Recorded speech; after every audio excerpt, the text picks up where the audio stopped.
सबसे पहले आपको तो जय जय माँ कामाख्या जी, हर हर महादेव। और आप सबको बहुत बहुत साधुवाद है और खूब खूब आशीर्वाद है।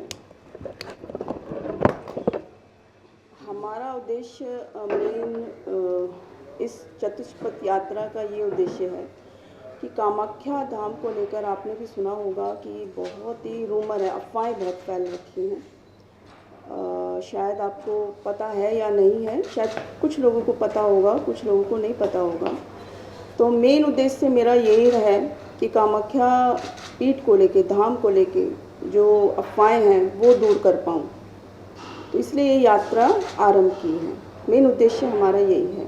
किस तरह की अफवाहें हैं, क्योंकि कहा जाता है कामाख्या मंदिर एक तांत्रिक सिद्ध पीठ मंदिर।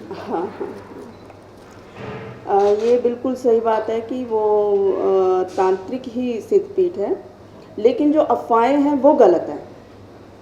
अफवाहों में सबसे ज़्यादा ये बोला गया है कि वहाँ पे मुर्गा बना देते हैं, कुत्ता बना देते हैं, बकरी बना देते हैं, ये सब बोला जाता है। इंसान को बकरे में बांध कर एकदम से उसको कोने पे बांध दिया जाता है। तो ये सारी अफवाहें झूठी हैं। तो पिछले 2 साल से मैं कामाख्या धाम से निकली हूँ और ये अफवाहें सुन सुन के बहुत ज़्यादा मैं दुखी हो रही थी कि माँ तो माँ है। देखिए, पूत कपूत हो सकता है, लेकिन माता को माता नहीं हो सकती है। तो माँ माँ है। तो यही उद्देश्य है मेरा कि और उद्देश्य मेरा समझ में नहीं आ रहा था कि किस माध्यम से मैं लोगों के अंदर जन जन में बात पहुँचाऊँ। तो मुझे एक बात समझ में आई कि ये माध्यम बहुत अच्छा है, धर्म की यात्रा। तो इस धर्म की यात्रा के माध्यम से मैं लोगों के अंदर अगर 100 में से 10 लोगों का भी मन परिवर्तन कर पाई तो शायद मैं बहुत बड़ी बात समझूंगी। यात्रा कहाँ से शुरू की जाएगी? बेटा, कामाख्या धाम से शुरू होगी हमारी। कामाख्या धाम से राजस्थान की कच्छ और रामेश्वरम से हमारे कश्मीर से लाल चौक तक। तो इसका रूटीन क्या रहता है, क्या कुछ दिनचर्या रहती है आपकी जो कामाख्या यात्रा चल रही है? ये तो कैसे मिलना जुलना होता है? ये तो बेटा अभी मेरी देखो पहली धर्म यात्रा है। इसमें मेरी कोशिश रहेगी कि पर्यावरण के ऊपर बात हो, ठीक है ना, और नारी के सशक्तिकरण, जो नारी आज के समय में बहुत पीछे है, नारियों को लेके बात हो। तो ये तो जब ही पता लगेगा जब हमारा ये धर्म यात्रा शुरुआत होगी। आपने अफवाहों की बात की, किस तरह की अफवाहें भी आपने बताया कि तंत्र, उसके अलावा भी कुछ और अफवाहें? नहीं, अफवाहें इसके यही, बारे में थोड़ा यही भी बताइए ना हमें, तो अच्छा लगेगा। अफवाहें यही हैं। और दूसरा अफवाह ये भी है कि वहाँ पे नर बलि दी जाती है। ये भी बहुत बड़ी अफवाह है, लेकिन ये बहुत गलत अफवाह है, बहुत ही ज़्यादा गलत है कि ऐसी कोई नर बलि वहाँ नहीं होती है, ना ही वहाँ पे कोई काला जादू होता है। तंत्र विद्या तो होती है? तंत्र विद्या होती है तो अच्छे के लिए होती है। अच्छे बुरे का डिसीजन तो करने वाला लेता है ना? हाँ जी, अच्छे बुरे का डिसीजन तो करने वाला लेता है, या वो जो जाते ही इसी मंशा से? देखिए, नहीं, देखिए, अगर तंत्र देखिए अच्छे के लिए भी होता है, बुरे के लिए भी होता है। कोई अगर किसी को बुखार है, मान लो किसी का बुखार अगर कई डॉक्टरों से ठीक नहीं हो रहा है तो क्या करते हैं, माँ की शक्ति के उसमें आते हैं, आसरा लेते हैं ना। तो वो हो रहा है तो वो हो जाएगा भी, अच्छी विद्या है, अच्छा तंत्र हुआ है। अगर किसी का काम नहीं हुआ तो ये कह देते हैं कि काला जादू हुआ है। किसी को बीमार करना है तो इस माध्यम से लोग पहुंच जाते हैं कि भाई हमको मारण शक्ति करवानी है। अगर मारण शक्ति नहीं हो रही है तो फिर वो उसको काला जादू का नाम दे दिया जाता है। मारण शक्ति होती है? इस बारे में मैं नहीं कहना चाहूँगी ऐसा। आप इस चीज़ को ना ही पूछे तो। काली विद्या और तंत्र विद्या में क्या अंतर है? हाँ जी, काली विद्या और तांत्रिक विद्या में क्या अंतर है? कोई अंतर नहीं है। काली विद्या से ही तंत्र विद्या उत्पन्न हुई है। सनातन धर्म में ये भी कहा गया है, अभी पीछे किसी गुरु ने कहा था कि जीव हत्या पाप है, यहाँ वहाँ पर अभी भी बलि दी जाती है। बलि नहीं होती है, बलि को उसको किस तरह से देखते हैं? देखिए, बलि तो होती है, पशु बलि होती है, इसमें कोई झूठ वाली बात नहीं है। इसकी परंपरा क्या है ये तो आपको वहाँ आना पड़ेगा और वहाँ के जो पुराने हैं दोलाई, उनसे बात करनी पड़ेगी, वही परंपरा बताएंगे। इसके बारे में मैं ज़्यादा बात कर नहीं सकती। और दूसरी बात देखिए, पशु बलि होती है, पशु बलि कहाँ नहीं होती, नॉन वेज वेज सब लोग खा रहे हैं ना, हर एक होटल में खा रहे हैं, हर एक जगह खाया जा रहा है, तो वहाँ क्या बलि नहीं होती? मंदिर में बलि नहीं, लेकिन होटल में काट के कैसे पहुंचा जाता है, देखिए किसी को कुछ नहीं पता। मंदिर में नहीं ना करता है गुरु माँ होने के नाते आप बेटा, इसको किस तरह से देखते हैं? मैं इस बारे में देखिए बलि को लेके मैं कुछ बात कहना नहीं चाहूँगी। हाँ, इस बात को यात्रा छोड़ करने दीजिए। वाले हैं, कितने लोगों की शामिल होने की संभावना है और कितने दिन यात्रा चलेगी? ये यात्रा चलेगी 2 से 3 महीने के लिए, और लोग कितने शामिल होंगे ये तो समय समय पे पता लगेगा। कोई आपके पास रोड मैप नहीं है कि इतने लोग लेके चलेंगे, वहाँ इतने जुड़ेंगे, वहाँ इतने रह जाएंगे? उसके आगे रोड मैप वगैरह सब है, आपको आप बताएंगे, रोड मैप वगैरह सब है। अच्छा, प्रयाग में महाकुंभ जो चल रहा है, इसको किस तरह से देखते हैं? बहुत अच्छे ढंग से देखते हैं, आप बताइए कैसे जानना जो चाहते विवाद हैं। किन्नर अखाड़ा को लेकर अभी भी ममता कुलकर्णी को विवाद उठा है, एक हीरोइन किन्नर अखाड़े में शामिल हुई है, महामंडलेश्वर को फांसी दी गई है, लेकिन धर्म गुरु से नहीं, इसको किस तरह से? क्या बोला आपने? ममता कुलकर्णी जो जिसको महामंडलेश्वर बनाया था, जिसका विवाद काफी हो गया था, उसके बाद उनको जो है अपने पद से इस्तीफा देना पड़ा और वो दोबारा हटा दिया गया, इस्तीफा नहीं है, उन्होंने हटा दिया गया महामंडलेश्वर के पद से, उन्हें वीडियो हटा भी दिया जारी गया। की। देखिए, लोग आपस में इतने ज़्यादा इन्होंने आपसी किन्नरों में इतना झगड़ा हो गया कि किन्नरों की बात है ये, किन्नर में आपस में क्यों झगड़ा हुआ, किस लिए हुआ, ये तो हमको नहीं पता, लेकिन हटाया इसलिए गया कि कि भाई ये बोला कि वो फिल्म जगत से आई है, उसने क्या किया क्या नहीं किया, ये सारी बातें उठी वहाँ पे। लेकिन मेरा कहना, हमारा कहना ये था वहाँ पर कि वो चाहे जहाँ से भी आई हो, 23 साल 25 साल उन्होंने क्या किया है क्या नहीं किया, ये तो वही बता सकती हैं, लेकिन ये एक हमारे आने वाली पीढ़ी के लिए बहुत अच्छा एक उदाहरण था, एग्जाम्पल था कि भाई सनातन धर्म की तरफ सब बढ़ रहे हैं। उन्होंने इतनी ठोकरें खाई हैं उस सेक्टर ने, लेकिन उनको लास्ट में एक यही नज़र आया कि भाई लास्ट में एक है धर्म, वो है सनातन धर्म। सब कुछ मोह माया छोड़ के त्याग कर हम आगे ऐसे बढ़ सकते हैं। तो अभी क्यों छोड़ा, क्यों त्याग पत्र दिया, ये तो अंदरूनी बातें हैं, इसके बारे में मुझे जानकारी नहीं है। गुरु माँ, बेटी बचाओ बेटी पढ़ाओ वन में क्या कहना चाहिए आपके अपने पर्सनल व्यू? मेरी पर्सनल व्यू तो ये है कि देखिए, बेटी बचाओ बेटी पढ़ाओ, बेटी को बचा तो रहे लेकिन बेटियों को प्रोटेक्शन नहीं दी जा रही है, जो कि बहुत ज़रूरी है। और ये नारा हर जगह है, हर जगह हर शहर में बेटी बचाओ बेटी पढ़ाओ, लेकिन बेटियों को आगे बढ़ाओ ये नारा नहीं है। ये नारा भी होना बहुत ज़रूरी है।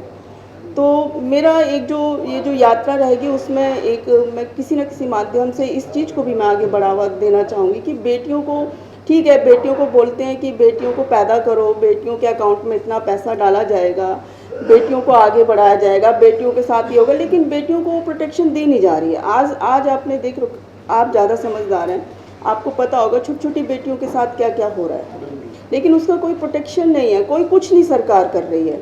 खैर ये सरकारी मामला है, इसमें कुछ मैं भी नहीं कर सकती हूँ, लेकिन मैं जब कभी किसी मंत्री या मिनिस्टर से मिलती हूँ तो उनके आगे मैं ये बात ज़रूर रखती हूँ कि भाई आप अगर इतना नारा दे रहे हैं तो आप बेटियों को आगे भी बढ़ाओ, पढ़ाओ से काम नहीं चलेगा, उनको जगह भी दिलाओ। ये आपका एक डेरा है कच्छ में, हाँ जी। राजस्थान में है मेन जी, कच्छ का राजस्थान जी। और कितने आपके इंडिया में कितने हैं, कितने जगह में है आप? ये यात्रा इंडिया यात्रा तो के करेंगे, यात्रा डेरे के कितनी जगह है और कहाँ यात्रा के स्टॉपेज कहाँ नहीं, कहाँ सर, कच्छ के अलावा डेरे की बात डेरा करें। डेरा कहाँ पर है? यात्रा का डेरा नहीं माँ जी, ना आपसे आप समझ नहीं पाए। माँ जी ने जवाब दिया कि आपकी जो यात्रा शुरू हो रही है माँ जी की, वो यात्रा माँ कामाख्या पीठ से शुरू होगी कच्छ तक। आप डेरा मीन्स आप आश्रम की बात कर रहे हैं। गुरु जी का जो मात्र स्थान है वो कामाख्या शक्तिपीठ है। गुरु जी का एक आश्रम फरीदाबाद में है हरियाणा, दूसरा आश्रम गुरु जी ग्रेटर नोएडा मंझावली। गुरु जी, मेरा क्वेश्चन ये है, गुरु सभी के होते हैं, सभी धर्मों के होते हैं, लेकिन जिस तरह से आजकल गुरु देखे जा रहे हैं, राजनीति में ज़्यादा जा रहे हैं, एक पार्टी के हक में ज़्यादा बोल रहे हैं, उसको किस तरह से देखते हैं? मैं बेटा इस मामले में देखो ज़्यादा मैं कुछ कह नहीं पाऊँगी, ये उनका अपनी अपनी सोच है। लेकिन मेरा मानना यह है कि गुरु की पदवी सबसे बड़ी पदवी होती है। ये राजनीति, राजनेता, ये भी इसके आगे फीकी है। लेकिन जो जा रहे हैं उनको रोक नहीं सकते, जो राजनीति की बात कर रहे हैं उनको भी रोक नहीं सकते। ये तो अपनी अपनी सोच और समझ के ऊपर है।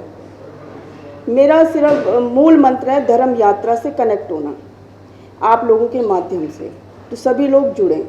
बाकी राजनीति में क्या हो रहा है, सरकार क्या कर रही है, इस मामले से हम लोग परे रहते हैं। हम माँ कामाख्या धाम की पूजा करते हैं, साधना करते हैं, भक्ति करते हैं, और जो लोग हैं जो जिनको ज़रूरत पड़ती है आशीर्वाद की, बस उतना करते हैं। बाकी और आउट ऑफ इंडिया में क्या हो रहा है, दुनियादारी में क्या चल रहा है, इससे हमारा कोई लेना देना। गुरु माँ, एक सवाल हो रहा है, देश को क्या संदेश देना चाहेंगी? किस तरह से मनुष्य जन्म मिला और किस तरह से हम मुक्ति धाम परमात्मा के चरणों में जा सकते हैं?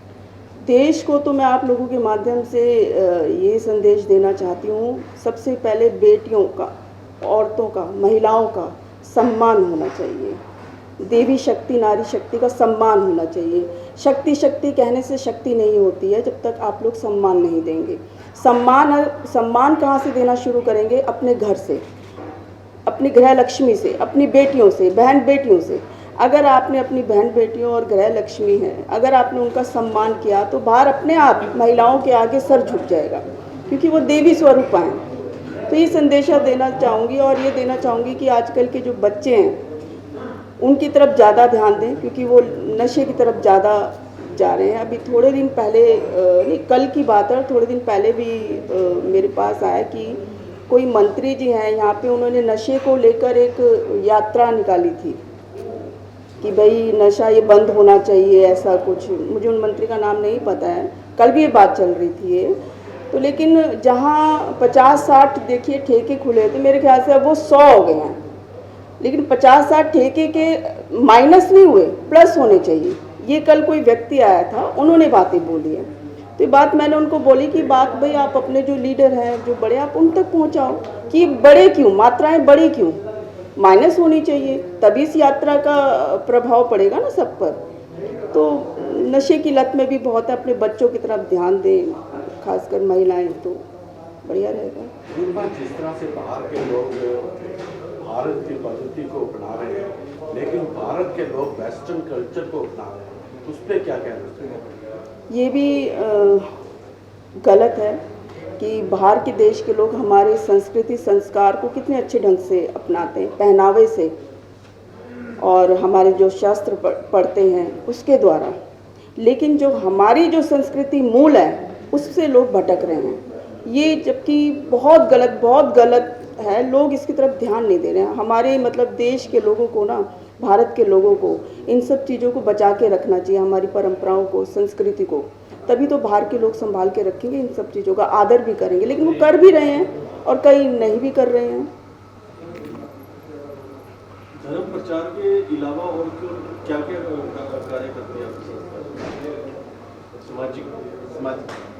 सामाजिक कार्य मेन है पर्यावरण, जो कि पर्यावरण में काम नहीं हो रहा है। अगर पर्यावरण नहीं रहेगा तो शायद हम कोई सदस्य या कोई जनता, कोई प्राणी नहीं रहेगा। तो पर्यावरण के ऊपर मैं काम करती हूँ।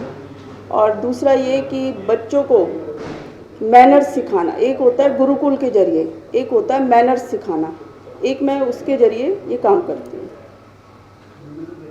ये काम रहता है।